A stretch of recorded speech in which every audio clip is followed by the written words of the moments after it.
Sí.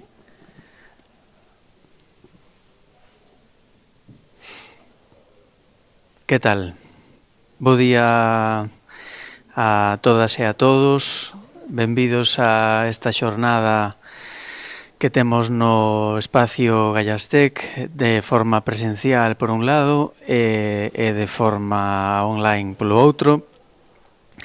Nesta xornada na que imos a compartir o traballo que temos que vimos desenvolvendo da man da Asociación de Enxeñeiros de Telecomunicación de Galicia dende os últimos 10 anos coa creación desa oficina de apoio técnico a entidades locais ao despregamento de infraestructuras de telecomunicacións. Esta oficina xa puxemos en marcha coa man da asociación na que temos aquí a Javier Fernández Fraga, que é o xerente do colegio, non? O xerente da asociación e do colegio, de Servicio de Apoio á Administración Local para co obxectivo de facilitar o despregamento eficiente normativamente axeitado das redes de telecomunicación nos nosos concellos. O servicio nace como resposta ás constantes modificacións normativas que afectan ao sector e que teñen un impacto directo nas competencias municipais. Sabemos que as modificacións legislativas xunto coa complexidade técnica dificultan o día a día das administracións locais e por iso da man da asociación decidimos poñer a disposición das entidades locais o coñecemento técnico e a experiencia no ámbito do despregamento das redes de telecomunicación, non? Tamén na xornada abordaremos o impacto do novo regulamento da infraestructura gigabit, coñecida como a Lei GIA, e establece o marco global para axilizar o despregamento de redes ultra rápidas, sustituindo a anterior Directiva Europea de Reducción de Custes de Banda Larga do ano 2014, e promovendo unha conectividade digital de alta calidade en todo o territorio. Debemos decir que as novas políticas europeas, concretamente a Comunicación sobre a Brúxula Digital 2030, establece como obxectivos para o 2030 que todos os fogares europeos dispoñan de cobertura de altísima velocidade e todas as zonas poboadas con 5G. Faise eco tamén destos obxectivos o Goberno de España coa súa folla de ruta no ámbito das telecomunicacións, no que xa no ano 2025, o sea, no ano que nos atopamos, consideraban que íbamos a acadar o 100% da poboación con máis de 100 megabits por segundo, non? Este regulamento busca a creación dunha contorna favorecedora dos despregamentos precisos para acadar os novos obxectivos 2030 de conectividade e terá impacto sobre as entidades locais, motivo polo que a Asociación de Enxeñeiros de Telecomunicación de Galicia quería adiantarnos algún dos detalles desta regulación. En definitiva, queremos seguir colaborando coas administracións locais, contribuindo a que Galicia avance cara a un modelo de territorio conectado e preparado para os retos de futuro. E para isto dou paso a Javier Fernández Fraga, que é enxeñeiro de telecomunicación, ademais de xerente do colexio e da asociación, ou dos dous ou de un, aí ás veces non temos, responsable técnico da oficina de concellos da asociación. Moitísimas gracias pola vosa asistencia, esperamos que disfrutedes da xornada, a pesar de que é unha regulación un pelín complexa, non? Que nos vai a desbrozar Javier. Graciñas. Gracias a ti. Gracias. Sí. Bos días. Bos días a todos e todas. Como xa dixo Miguel, naceu esta iniciativa da Oficina de Concellos da ETG. Está ben. Esta Oficina de Concellos da ETG e Antega naceu no ano 2014 digamos, porque apareceu unha norma importante para as telecomunicacións que cambiaba moito o xeito de tramitar todos os permisos e as despregues de infraestructuras. Foi a Lei 9/2014, General de Telecomunicaciones, que fixo moitos cambios normativos nos referentes a infraestructuras de telecomunicacións que afectaban as administracións locais. Foi un cambio grande, foi difícil transmitilo ás administracións locais, especialmente ás pequenas administracións locais. Por qué? Porque non teñen persoal, non teñen tempo, entón dixerir unha nova norma que afectaba os procesos administrativos nos que levaban tanto tempo, pois era latoso. E ademais tiña o componente técnico. A verdade é que os despregues de telecomunicacións son bastante específicos, bastante técnicos e moitas veces chegaban cousas aos concellos, solicitudes, permisos, que nin se sabía a que se referían. Por qué? Tamén é culpa en parte nosa dos enxeñeiros que temos a costume de falar de cousas técnicas pensando que o de enfrente vai saber desto. E cando de enfrente é alguén que está pelexando todos os días con a administración local, con legislación, pois faise latoso. Por eso pretendimos facer isto, poñer unha oficina para consultas, accesible por teléfono, por correo electrónico, que permitise que os concellos preguntasen as primeiras dúdas referentes aos despregues. O primeiro cambio importante, e moi importante da Lei General de Telecomunicaciones, foi que establecía un procedimento, digamos, a taxos para facer os despregamentos. Antes, para despregar calquera infraestructura de telecomunicación, se ve que pedir unha licencia de actividade. Evidentemente, a licencia de actividade sigue sendo vixente, pero estableceu un procedimento, digamos, acortado, no que os operadores pedían un plan de despregamento para o Concello, un plan de despregamento que estaba definido na Lei General de Telecomunicaciones, que non era moi concreto, máis ben pouco concreto, pero que viña a ser unha intención, unha declaración de intenciones de que quería facer ese operador en ese concello. Pois quero facer canalizacións soterradas por aquí, aéreas por aquí, o que sexa. E, despois da presentación e aprobación dese plan de despregamento no concello, a maior parte das instalacións non se acollían ao réxime de licencias, senón ao réxime de declaración responsable ou comunicación previa. Eso fixo moito máis rápidos os despregues. Ademais, na Lei General introducíase un tema moi importante e polémico, sabemos, que era que non obligar a que todas esas infraestructuras de cableado foran soterradas, senón que admitía as instalacións aéreas e por fachada. Isto foi simplemente por viabilidade. Viabilidade técnica, sí, pero sobre todo viabilidade económica. Soterrar canalizacións para pasar a fibra óptica é moitísimo máis caro que utilizar os tendidos aéreos para despregar a fibra óptica por onde iban os antigos cables de cobre. Esta foi o segundo cambio importante, moi importante da Lei General.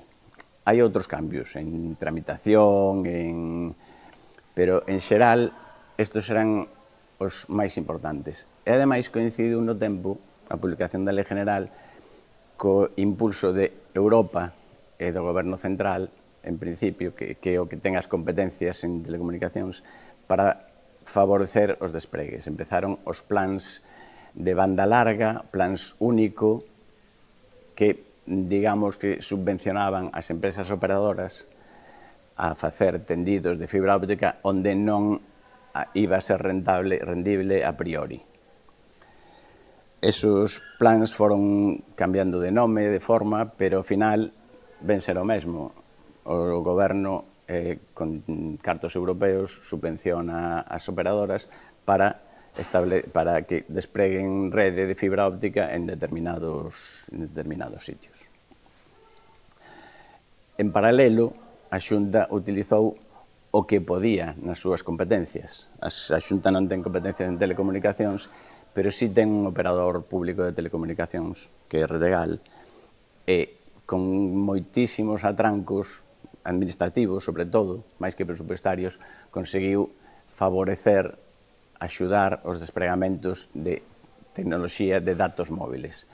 Xa falar de telefonía móvil hoxe en día é un pouco, bueno, sí, a xente usa o teléfono móvil para falar, pero hoxe en día todos son datos móviles. E as redes móviles avanzaron tanto que xa nas redes 4G teñen capacidades de datos suficientes para ser casi comparables á fibra.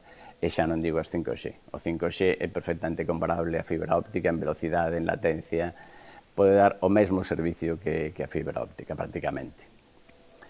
Entón, Antega, a Xunta con Antega Retegal, axudou con os seus despregues, tamén en colaboración cos concellos, para ampliar a cobertura de datos móviles no rural. Total, que xúntanse actuacións de as dúas administracións, digamos, a Administración Nacional e a Administración Local, e coas operadoras facendo despregues novos, e os concellos chegaronlle solicitudes, moitas solicitudes de cousas que moitas veces ni sabían que eran. Ni sabían como podían tramitalas, ni sin estaban ou non obligados a facelas, ou como, ou de que xeito, ou que documentación solicitar. Por iso, estivemos na Oficina de Concellos tratando de botar unha man nestas cousas.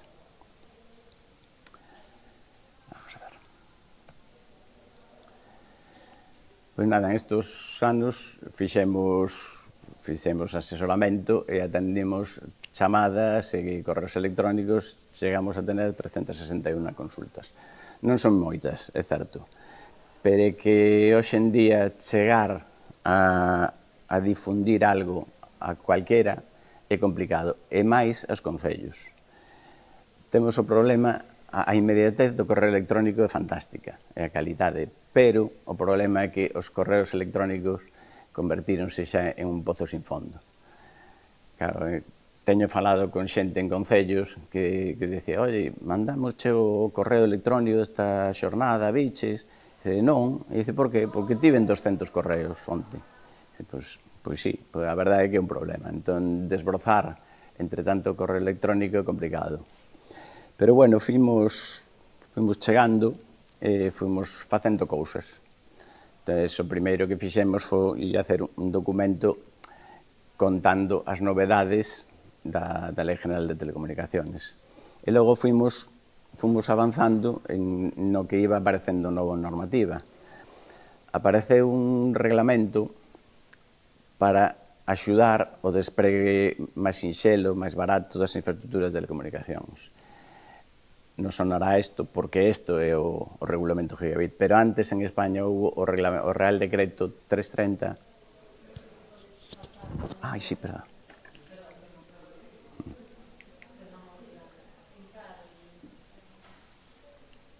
Espera.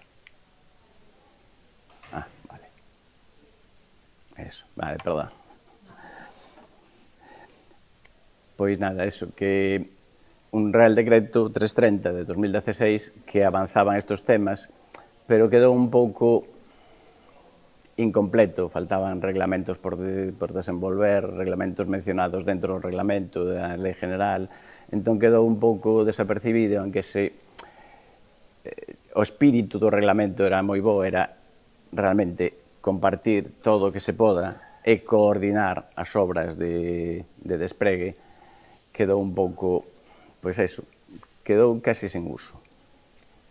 Entón, ademais de eso, houbo no 2020 outra modificación da Lei General e polo medio foron aparecendo outras cousas. Por exemplo, houbo a Lei de Ordenación do Territorio de Galicia, que tiña algún punto de contacto, de conflicto cos despregues de telecomunicacións, que a Xunta Antega aclarou con unha orden.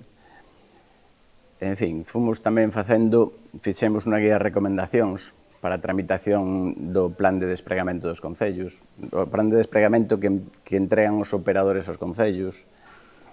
Fixemos tamén unha guía de recomendacións de como tramitar o que lle pode chegar un concello, porque poden chegarlle moitas cousas, poden chegarlle solicitud de licencia, declaración responsable para facer unha zanxa, para poner unha estación de telefonía móvil, para poner telefonía móvil, de datos móviles.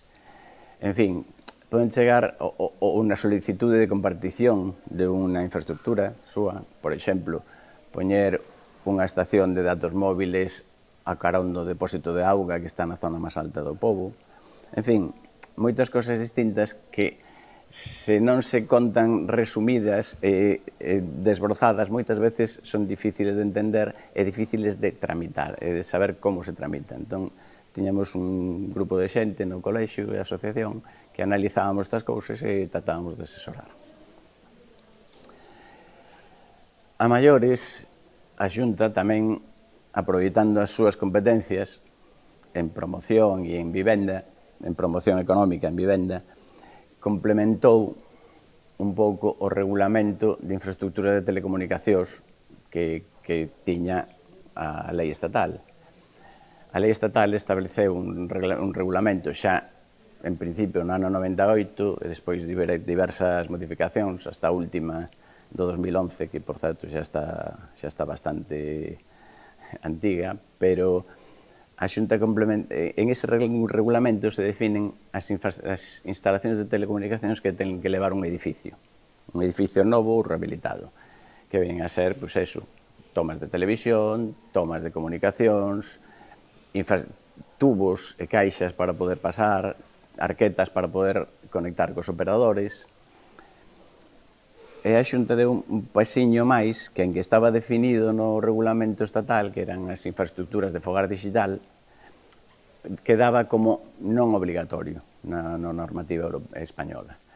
Na normativa galega, o que fixo a Xunta é, aprovechando que non son telecomunicacións estrictamente, sacou un reglamento de fogar digital, que todas as vivendas novas en Galicia teñen que levar tubos e caixas suficientes para poder establecer no seu interior o que antes se chamaba domótica, pero que agora xa o vemos como unha cousa normal, poder telecontrolar, poner sensores, controlar o que pasa na nosa vivenda, poder saber, dende fora da nosa vivenda, a temperatura que hai dentro e poder subir, encender a calefacción, baixala, subir persianas, baixar persianas, ter aplicacións de seguridade, incluso e sobre todo aquí en Galicia, poder tener algún sistema para asistir a persoas maiores ou persoas impedidas que están nas nosas casas, poder falar coa nosa avoa que tenemos na casa mentre que estamos traballando, poder saber se se levanta, se non se levanta. Este tipo de cousas necesitan infraestructuras. Esas infraestructuras en obras son sinxelas, son tubos, caixas, e despois podense montar dispositivos sobre elas. Entón, o que fixo a Xunta co regulamento de fogar digital foi exixir que nas vivendas novas de Galicia estén esos tubos as caixas, de xeito que despois se poda facer o que se queira con elas, tanto de seguridade, incendios, en fin, multitude de usos. Por eso tamén fixemos unha guía técnica e un proxecto tipo de infraestructura de fogar digital dende o colexio, un pouco a disposición dos nosos colexiados para que tiveran máis sinxelo cumplir as exixencias da normativa e tratar de que se fixeran máis polo miúdo.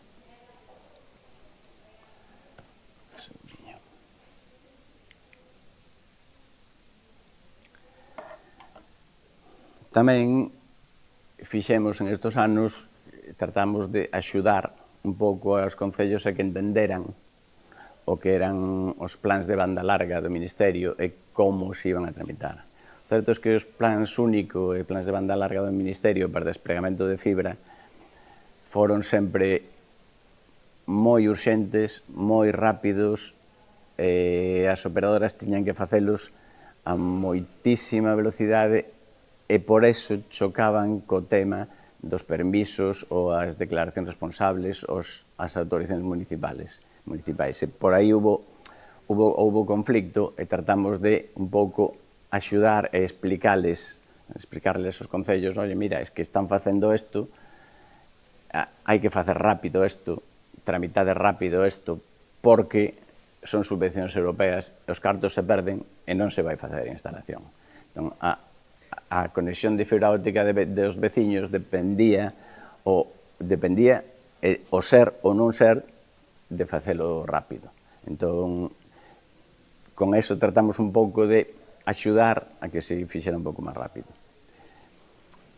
Entre medias, estes plans único de fibra óptica e o único 5G, que o último que saíron a exposición pública e plantexaban unha serie de zonas donde se iban a facer os despregues. Entón, pola súa tramitación administrativa, sácase a exposición pública, os interesados poden alegar e podese ter en conta ou non as alegacións, pero polo menos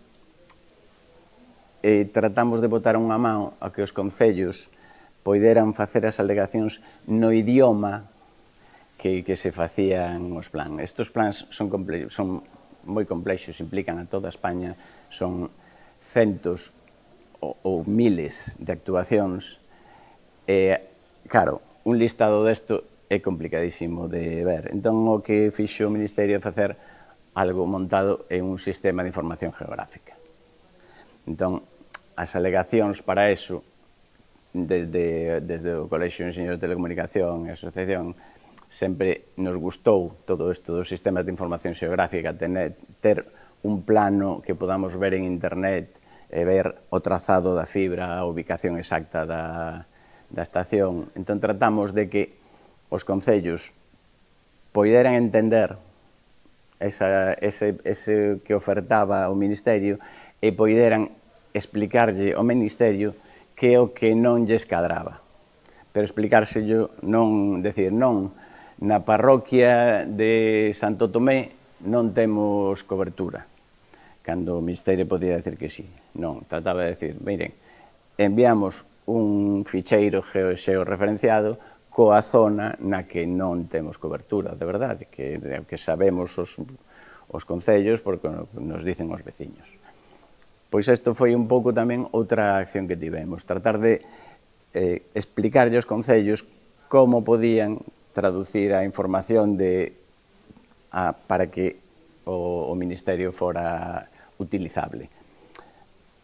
O resto de se utilizaban ou non, pois é outra cousa, pero,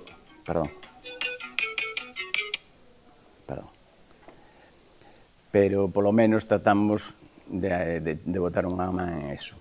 E o certo é que nos últimos plans único, os únicos concellos de España, a única comunidade autónoma de España que presentou alegaciones, que foron concellos galegos. Foron 8 concellos galegos. Se se tiveran en conta ou non, xa é outra cousa. Nos consta que en algún caso sí se fixeron cousas que se pedían, pero non sabemos se a motivación foi esa, pero, bueno, polo menos a intención era esa. Que máis?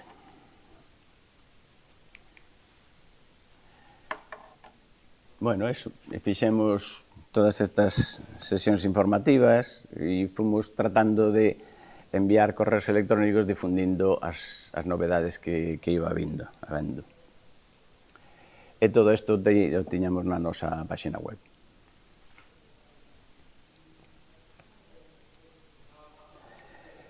Bueno, ahora o regulamento gigabit. Perdón. Isto é o resume do que tratamos de facer en estes anos na Oficina de Concellos. O regulamento gigabit. Bueno, xa dixemos que a Lei General de Telecomunicaciones en España foi un antes e despois para facilitar o despregamento de redes de infraestructura de telecomunicacións. E, ademais, houbo o complemento do Real Decreto 330. Pero ese reglamento quedou un pouco coxo, quedou un pouco así afastado de desenrolos posteriores. Entón, foise tirando con a Lei General, cambiouse a Lei General no 2020 e incorporáronse os temas de compartición do reglamento do Real Decreto 330, e agora se reforza todo isto co regulamento europeo. A Unión Europea ten claro, como creo que temos claro todos, que hoxe en día non hai xeito de facer nada realmente sin telecomunicacións. Non é por aproveitalo, pero o certo é que o apagón de fai un mes e pico deunos a todos unha visión de, primeiro, que pasa sin electricidade, que xa lle vai chegando, pero ademais que pasa sin telecomunicacións. Certo é que algunhas redes de telecomunicacións aguantaron bastante ben. Algunhas redes de operadores en zonas, en cidades onde tiñan alimentación alternativa e, sobre todo, a radio, que ao final é un medio de telecomunicación tamén, foron aguantando. Pero eu creo que nos fixo máis sensibles ou máis coñecedores de que a comunicación é vital. Non só xa para a sociedade, para as relacións sociais, senón para todo tipo de empresas. As empresas pararon inmediatamente, todo tipo de empresas. Hoxe en día, sin conexión a internet, non se pode facer nada. Pero non se pode facer nada non só nas empresas, senón tampouco na administración. Entón, paran as empresas, para a administración, para todo, se non temos telecomunicacións. Entón, ter unhas redes de telecomunicacións modernas, fiables, rápidas, é un obxectivo estratégico de calquer goberno e dende o goberno europeo. Por iso fai este regulamento gigabit. Chámase gigabit, un gigabit son 1000 megabits por segundo, bueno, 1000 megabits, pero trata de que o obxectivo que todas as redes sean capaces, se non teñen esa velocidade, que sean capaces de albergar transmisiones a esa velocidade. Realmente a fibra óptica é capaz de transmitir velocidade gigabit, o 5G puntualmente tamén, pero un pouco esa é a idea, establecer unha rede de capacidade verdadeira e competente. Realmente con esa velocidade de 1 gigabit por segundo podese facer calquer cousa, podese transmitir televisión, imaxe en ultra alta definición a donde se quera, podese facer telepresencia de altísima calidade, podese operar a distancia, que o ciruxano manexe un robot que está operando a 1000 kilómetros, un robot quirúrxico en tempo real e perfectamente operativo. E ademais, en as redes novas con baixa latencia e baixo retardo, que son case instantáneas. As redes de fibra óptica son case instantáneas. As redes de datos móviles, o 3G non era case instantáneo, o 4G iba acercándose, pero o 5G é prácticamente instantáneo. Ten a mesma velocidade de resposta que a fibra óptica prácticamente. É imprescindible para un dos avances tecnolóxicos que está aí a caer e o veremos que o coche autónomo.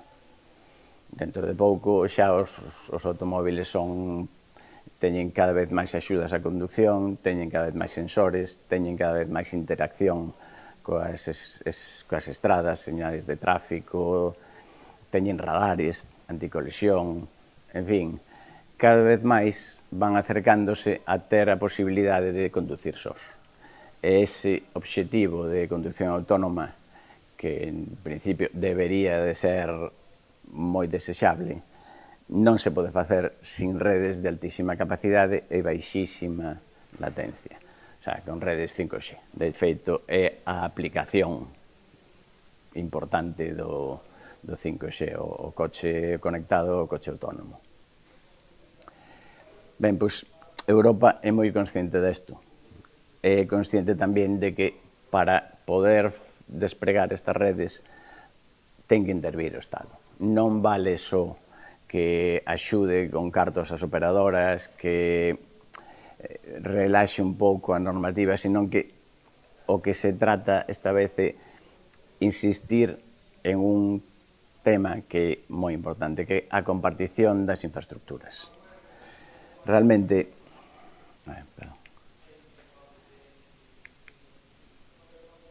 vamos a parar aí un momento. As infraestructuras de telecomunicacións son complexas de despregar, pero que moitas veces son coincidentes con outras infraestructuras. Entón, o que ven facer o regulamento é dicir, bueno, vale, vamos a poñer de acordo a todos os que teñen responsabilidades e infraestructuras e redes para que se coordinen. Entón, hai redes de telecomunicacións que poden ser aéreas ou soterradas. Hai redes eléctricas que poden ser aéreas e soterradas, redes de gas, redes de auga, redes dos concellos, rede semafórica, de control de semáforos. Hai un montón de redes que poden ser compatibles e reutilizables. Por exemplo, cando as comunicacións eran utilizando un cable de cobre, non era compatible poñer a liña telefónica o carón dunha liña eléctrica, porque había interferencias eléctricas, era electricidade ao fin e ao cabo. Entón non era compatible e non era legal, a normativa de electricidade non o permitía. Pero a fibra óptica é totalmente inmune ás interferencias eléctricas e ademais non vai a dar un camiño para que haya unha fuga de electricidade e causar problemas. Entón, hoxe en día, pódese instalar fibra óptica nas mesmas canalizacións en paralelo ou xunto ás canalizacións eléctricas. Pasa o mesmo con certas canalizacións. Pode ir o carón dunha instalación de gas. A fibra óptica non ten posibilidade de causar incendios, nin facer chispas, como podería ser unha instalación de cobre telefónica. Entón, hai a posibilidade de compatibilizar e aproveitar.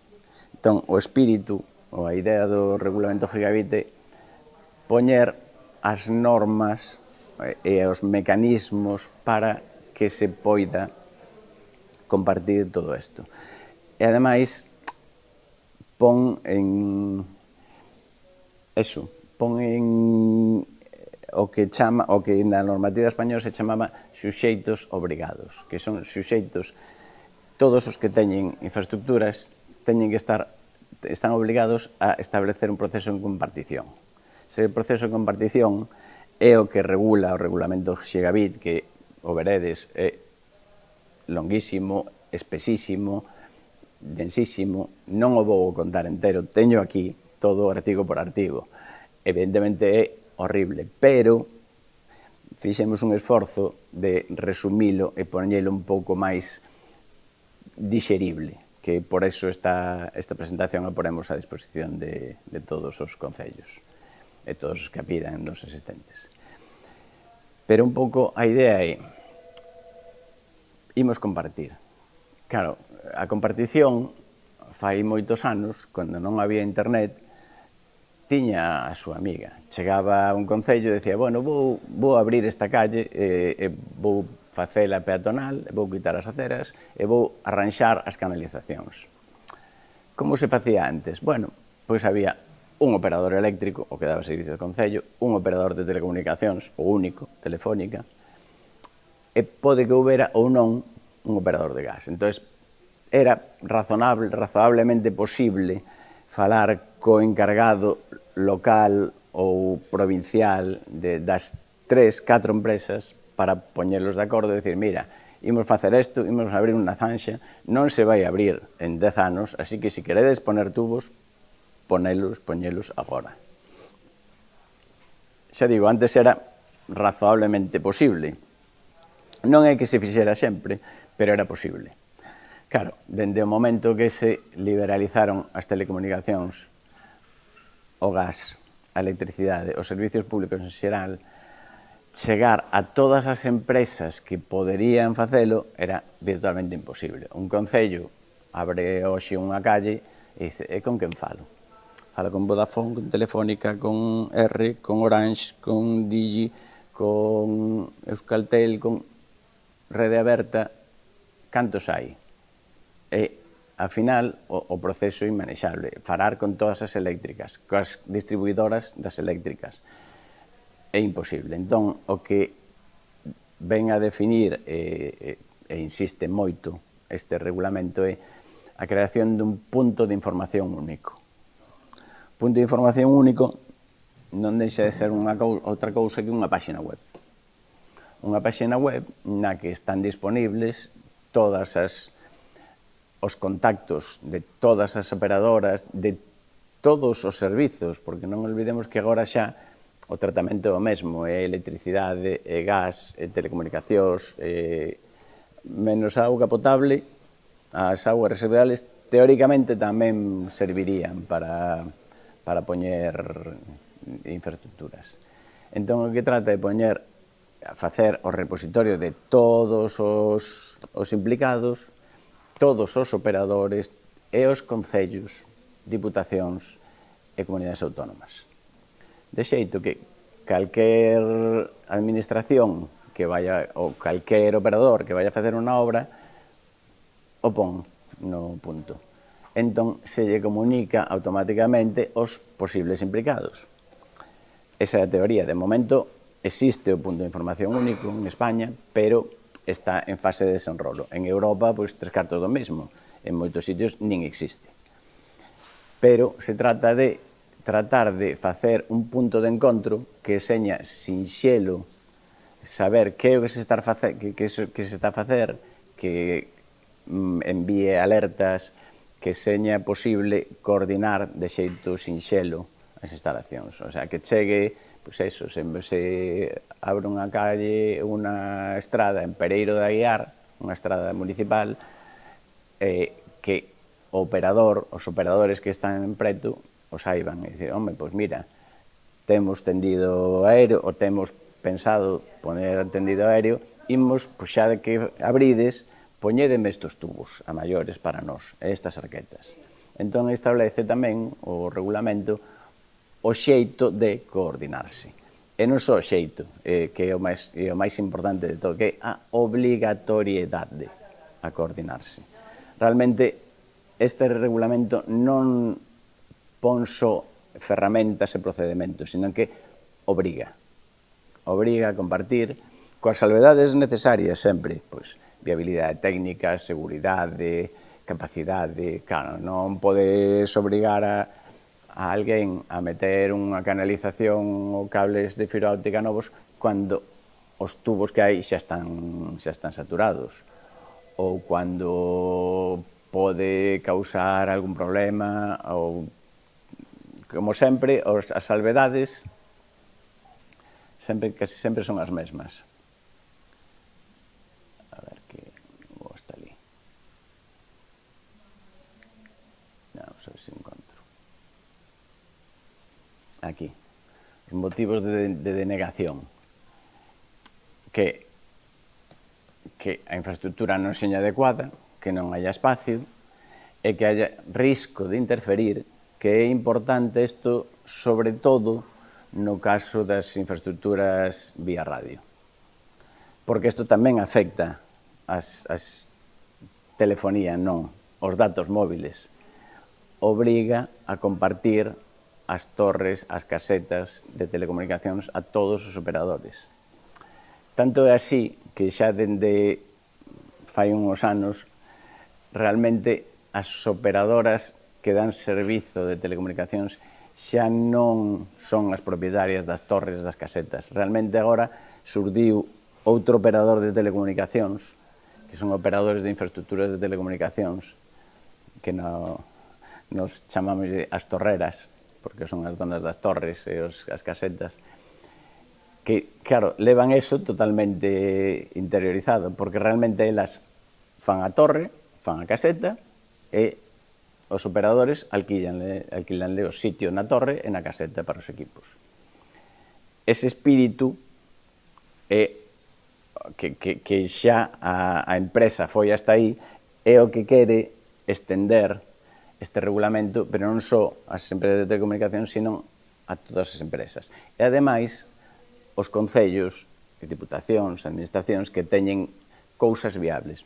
Por exemplo, a Xunta xa fai moitísimos anos obligouse a sí mesma, digamos que fixo unha normativa para que todas as súas estradas e obras de infraestructuras haya instalacións, haya canalizacións de telecomunicaciones que poidan utilizar os operadores.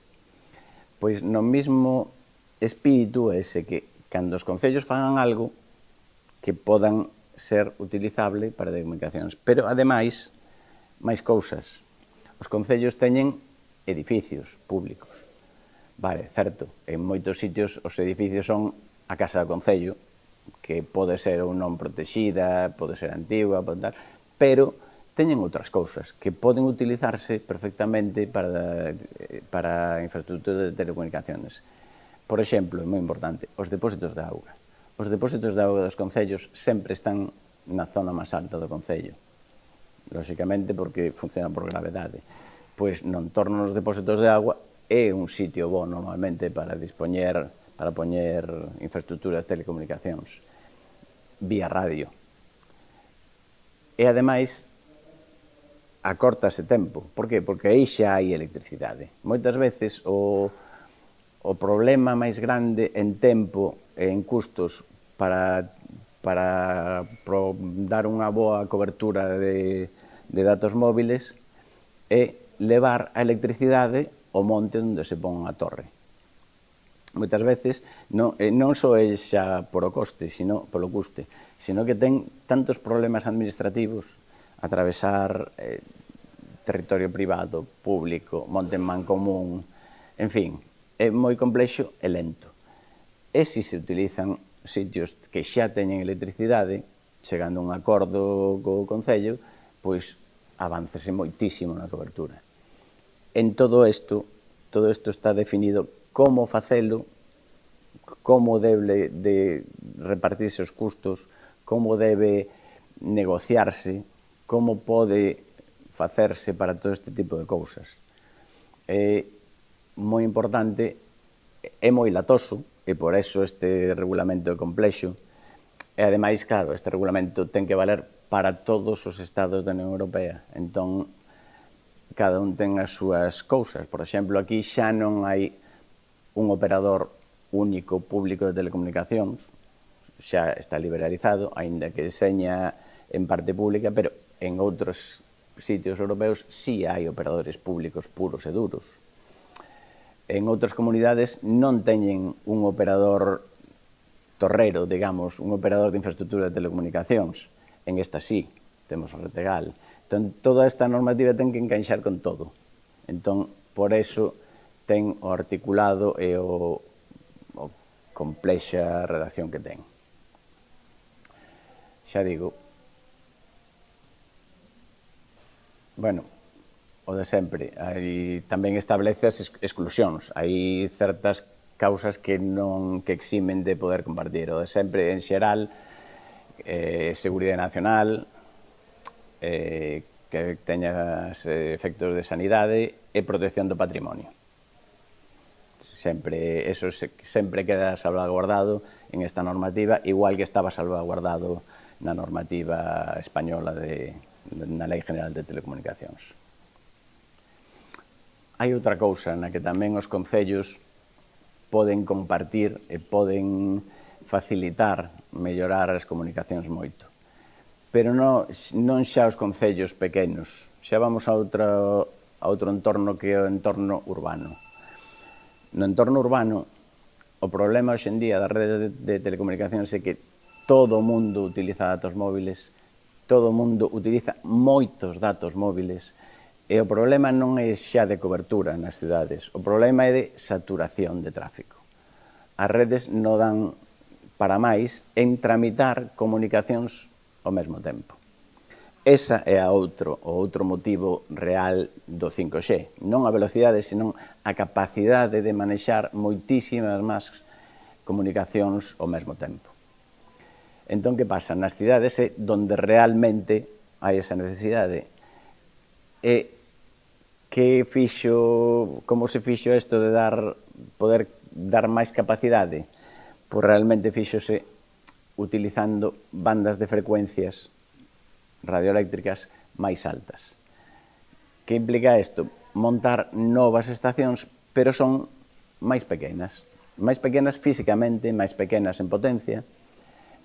Entón, chegouse ao punto de que esas estacións pódense montar non xa con unha torre enriba dun edificio, con un armario enorme, senón con pequenos armarios e pequenas antenas pequenas caixas que se poden poner no mobiliario urbano. Pódense poñer en farolas, pódense poñer en paradas de autobús, pódense poñer en edificios públicos, pódense poñer incluso en parkings, en aparcamentos para ter cobertura dentro, no entorno dos campos de deporte, que é onde hai xuntanzas de persoas que realmente utilizan moitísimo, a pesar de estar atendendo o partido, están atendendo ademais os móviles e xuntas 30.000 persoas en un entorno pequeno e todas tirando do móvil e non hai rede que pode con eso. Por eso, as novas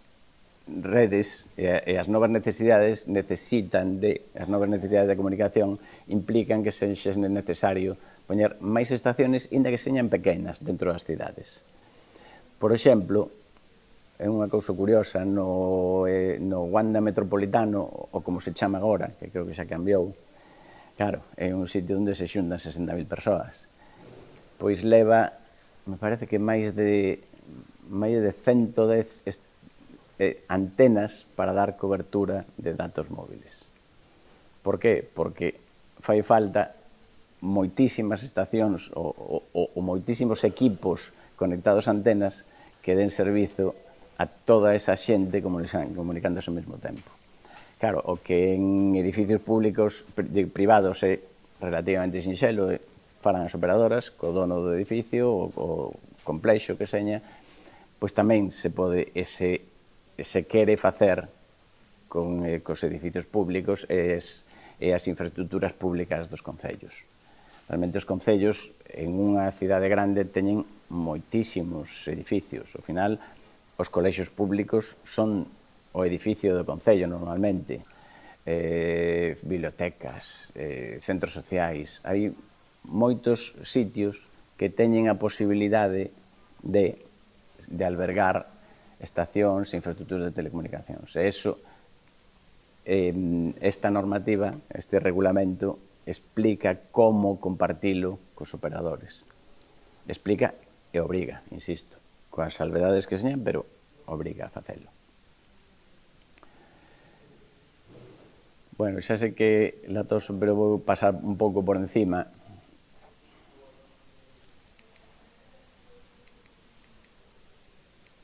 Dos artigos, vou contar un pouquiño por encima, nada máis. Ten 19 artigos o regulamento. Realmente hai algúns que son puramente administrativos que non ven a conto contalo, por exemplo, as sancións, a coordinación, as actuacións futuras, pero un pouco por poñer en riba a estrutura do regulamento, o conto aquí un poquinho. Hai un artigo que é de definicións, claro, que son, pois eso, definir que é un operador de rede. Claro, un operador de rede pode dicir, non, un que dá servicio de telecomunicacións. Non é así, porque agora operadores de rede son todos os operadores de todos os servizos que teñen infraestructuras. Un operador de rede pode ser Enagás, que ten canalizacións de gas. Son, por suposto, todas as eléctricas, pero tamén é Adif, de infraestructuras ferroviarias, AENA, que ten os aeroportos. Son sitios que son susceptibles de albergar as empresas de autopistas. As empresas de autopistas teñen as súas canalizacións de control e comunicación, pois tamén son operadores de rede, en ese sentido de que tamén están obligados a compartir as súas infraestructuras nas condicións correspondentes. Bueno, o organismo de dereito público, as infraestructuras, claro, es que as infraestructuras xa pensamos en infraestructuras de telecomunicacións en tubos soterrados e cables por fachada e por postes, pero non, hai máis, claro, porque os datos móviles teñen outros requisitos, por eso postes, conducións, edificios, mobiliario urbano, todas esas cousas son tamén infraestructura física. Hai un caso, un exemplo curioso en España, que é un concello moi moderno, moi xoven,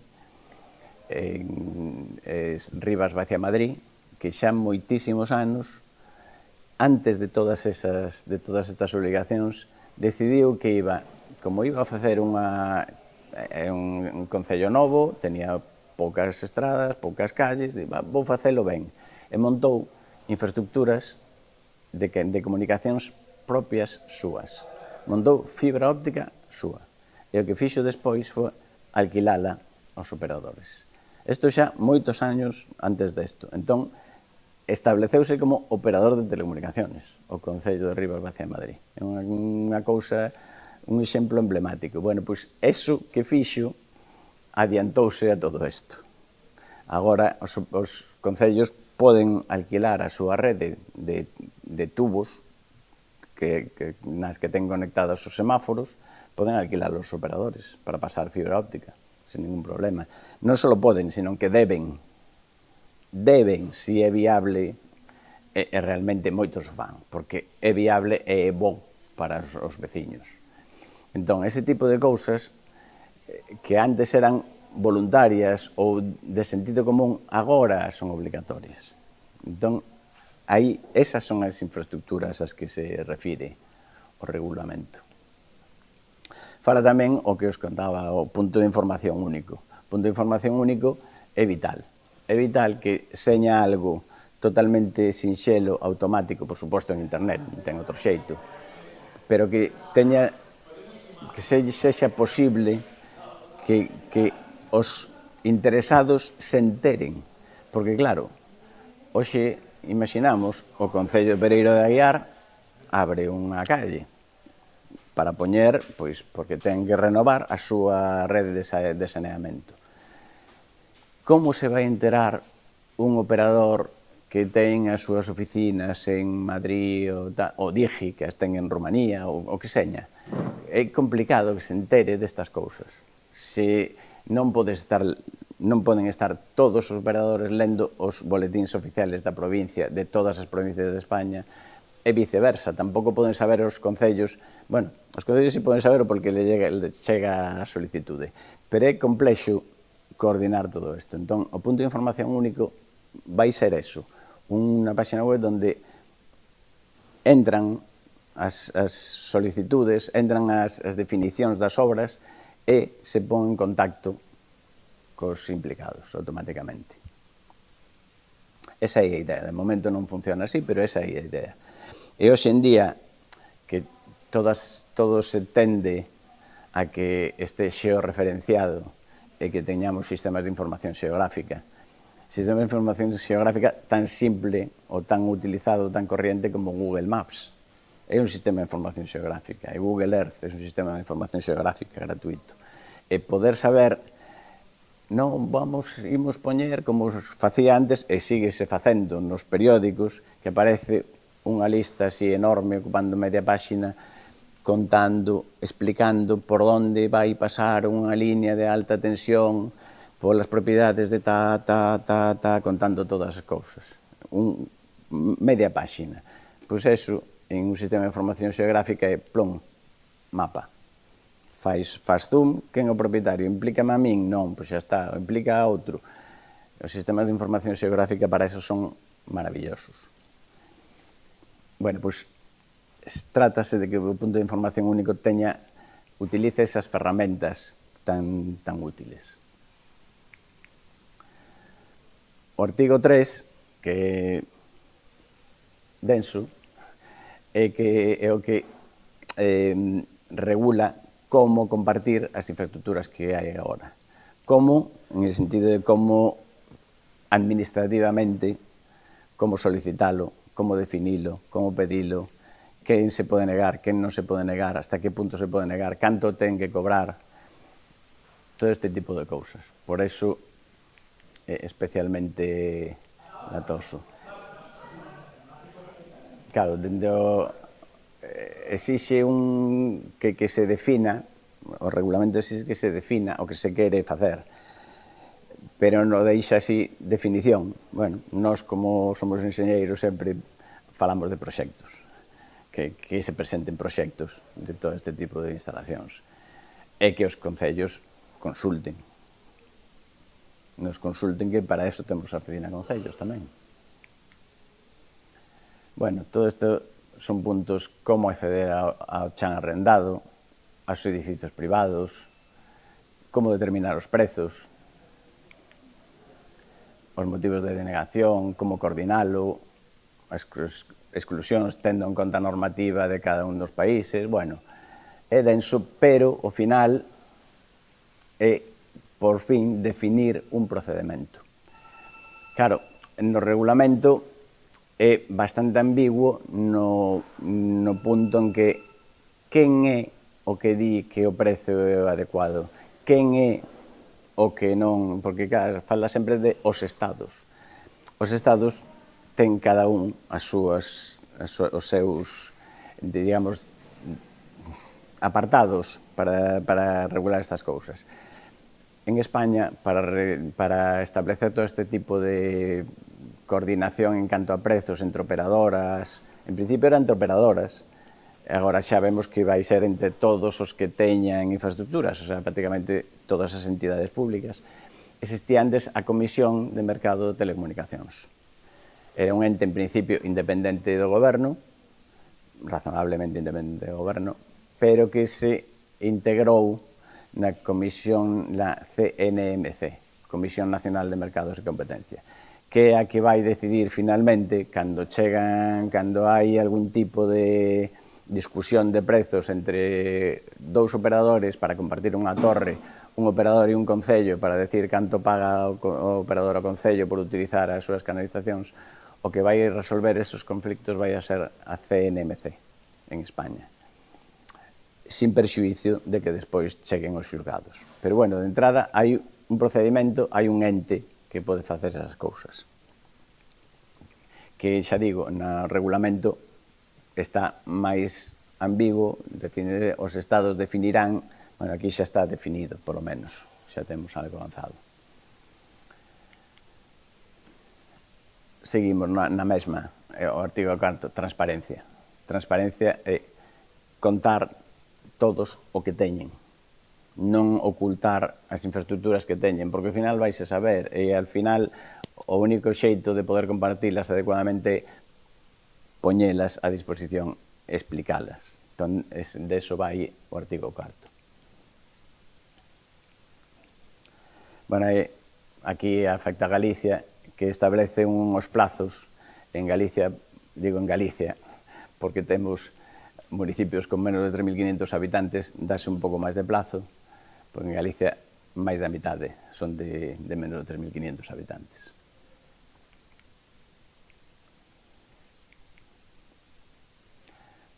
O artigo 5, como coordinar as obras civís.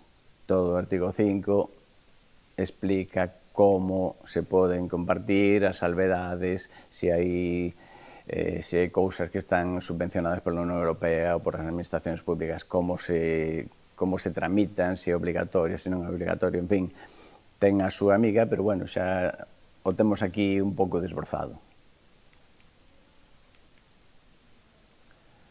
O artigo 6 tamén é o mesmo que o 4, transparencia. Contar, explicar e poñer a disposición o que se quere hacer de xeito sinxelo, entendible.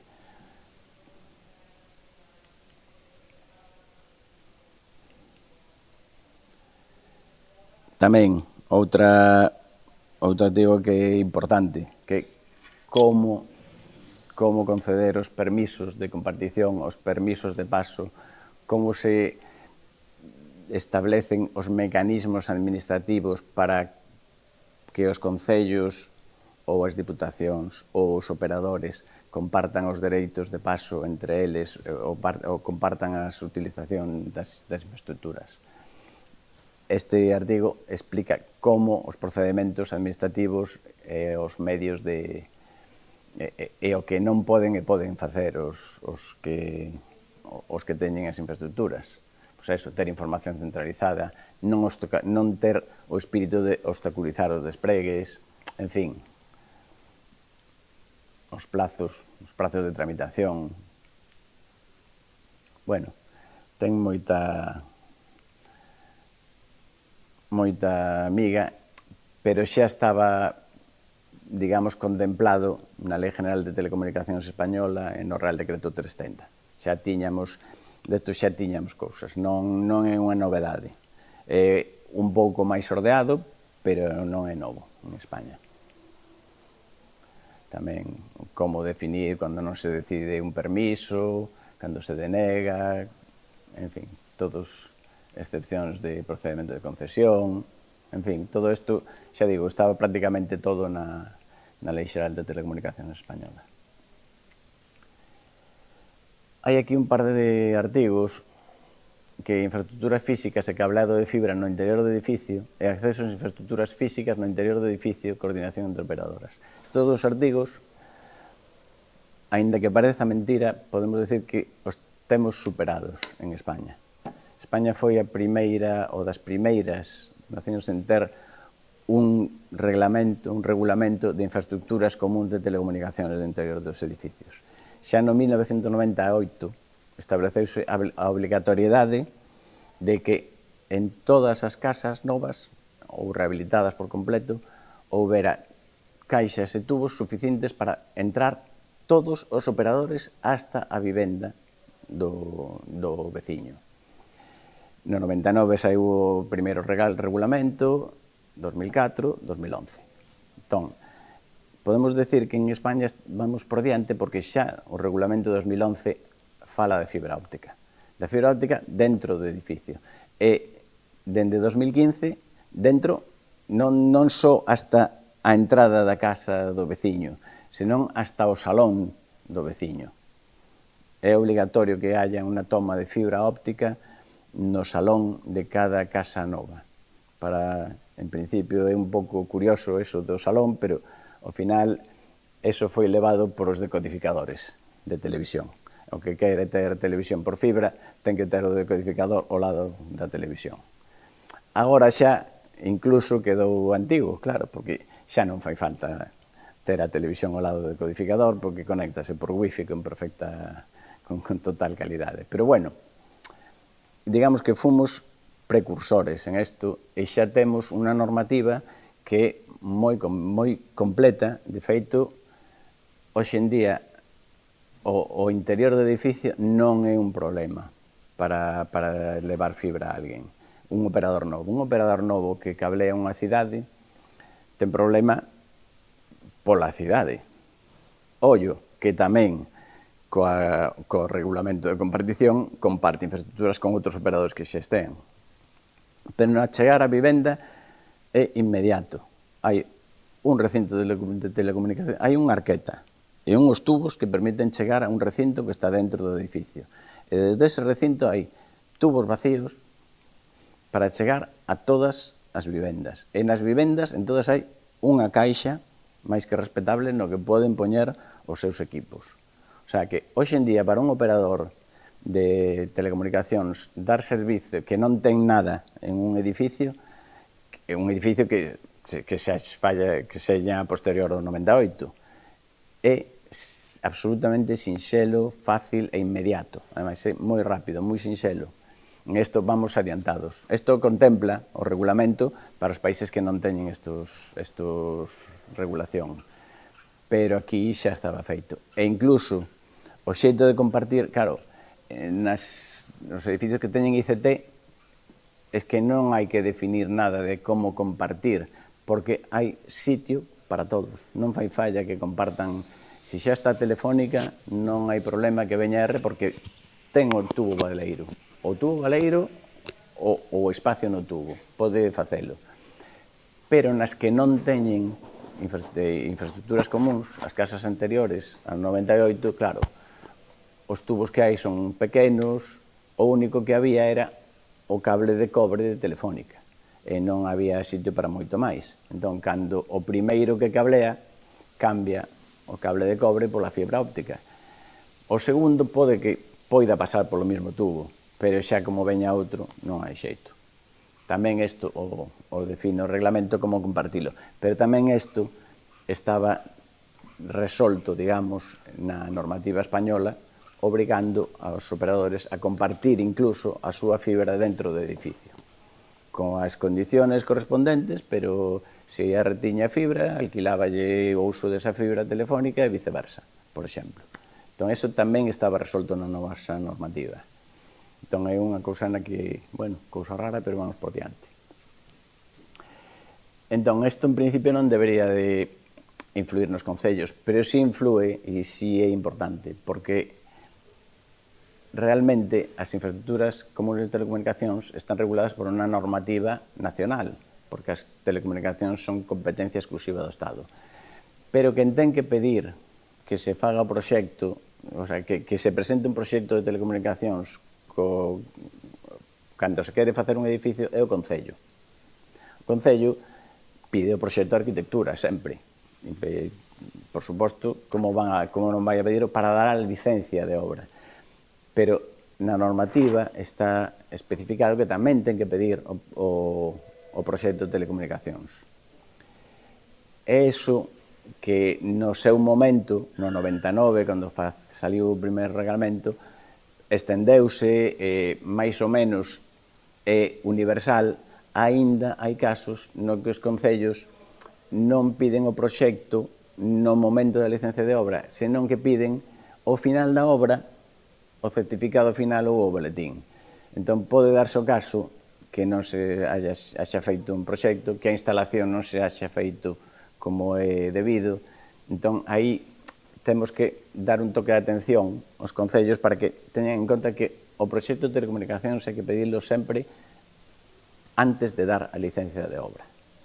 Porque eso vai simplificar despois todo o procedimento administrativo, que se faga a instalación e, sobre todo, que se faga a instalación como Dios manda. Eso é a nosa nota, digamos, para os concellos en estes artigos. Seguimos, queda pouco, O artigo 12 fala dos puntos de información únicos, porque o de sempre, porque a estructura de Europa é a que é, cada país é como é. Entón, pois, en sitios onde en un estado federal como Alemania, pois, hai leyes federais. Entón, pode que teñan un punto de información único para cada lander. Ou aquí poderíamos ter un punto de información para cada autonomía, en teoría. Non o permite a normativa, a lei española, pero como hai posibilidade en todo a Unión Europea, fala de puntos de información. Aquí hai un, e ben que chega, que é o máis razonable. Pero, bueno, por eso falase de puntos de información. Este artigo 12 o define. Bueno, tamén define como resolver os litixios nestos casos, o artigo 13, os litixios de compartición e todo este tipo de cousas. Despois hai artigos de ámbito administrativo, que son os organismos competentes, o réxime de sancións, como seguir a implantación desta lei, modificacións dos regulamentos anteriores, que deroga este reglamento, e, por último, a entrada en vigor. A entrada en vigor, como sempre, pois, claro, unha normativa tan ampla que ten tantas cousas polo medio, tantas implicacións, pois establece distintos momentos para distintos apartados de distintos artigos. Entón, este é un resumen de que cando vai entrando, cando vai sendo obligatorio cada un das partes do regulamento. É un pouco lioso, pero é que realmente estamos falando de toda Europa. Entón, hai moitas cousas que son moi dependentes de cada país que teñen que ser coordinadas dese xeito.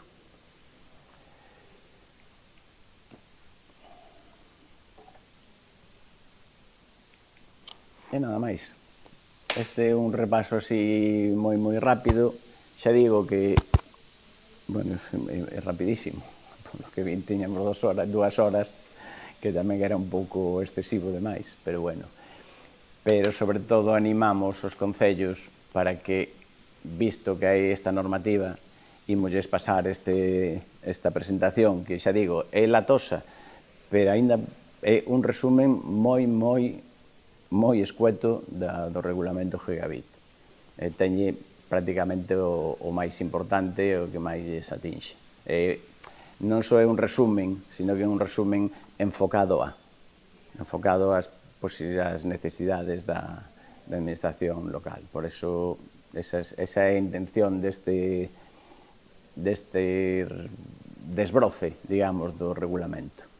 Pero, sobre todo, animamos os concellos e as administracións, bueno, as diputacións, a que consulten máis información na nosa oficina de concellos en este número de teléfono e esta dirección de correo electrónico que temos aquí. Non sei se tedes algunha...